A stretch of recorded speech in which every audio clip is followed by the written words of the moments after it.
নতুন ট্রেন্ড চলতেছে এই ছবিগুলোর। এই ছবিগুলো কিভাবে করবেন সেই বিষয়টি আজকে আমি আপনাদেরকে দেখিয়ে দিব। এই ছবিগুলোকে গিম্বেল আর্ট বলে। তো চলুন সরাসরি মূল টিউটোরিয়ালে চলে যাই। প্রবেশ করার পরে এরকম একটা পেজ চলে আসবে এবং ঠিক আপনারা দেখতে পাচ্ছেন এখানে আস্ক এনিথিং এখানে বলছে। তো ঠিক এই জায়গাটায় প্লাস যে চিহ্নটি রয়েছে এই প্লাস চিহ্নতে আমরা ক্লিক করব এবং ক্লিক করার পরে এখানে তিনটে অপশন আসবে। তো আমরা আপলোড ফ্রম কম্পিউটার, এখান থেকে যেহেতু আমার ছবিগুলো আমার পিসিতে রাখা ডেস্কটপে, সেহেতু আমি এখানে আপলোড ফ্রম কম্পিউটারে দিব।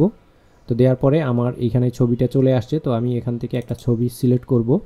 সিলেক্ট করার পরে ঠিক আস্ক এনিথিং এখানে আমি লিখে দিব make, MAKE, make a studio, UDIO studio Ghibli, GHIBIL Ghibli art.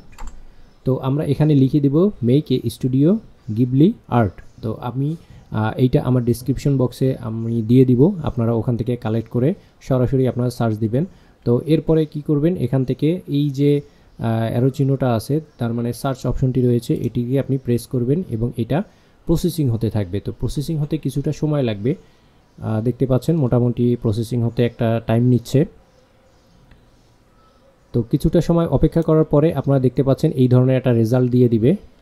খুব সহজেই আমি চ্যাটজিপিটি থেকে এই গিবলি আর্টটা করে নিয়েছি, আপনারাও খুব সহজেই এটি করতে পারবেন। তো এই ছিল মূলত আজকে টিউটোরিয়ালটি যদি ভালো লেগে থাকে এবং এই ধরনের আপডেট অবশ্যই আমার চ্যানেল করে রাখবেন, বেল আইকনটি ক্লিক করে রাখবেন এবং কমেন্ট বক্সে আপনাদের মতামতগুলো জানাবেন। আজকের মতন জেএম ইউনিক টেক চ্যানেল থেকে বিদায় নিচ্ছি আমি জয়। দেখা হবে পরবর্তী ভিডিওতে। সে পর্যন্ত ভালো থাকুন, সুস্থ থাকুন, টাটা, বাই বাই।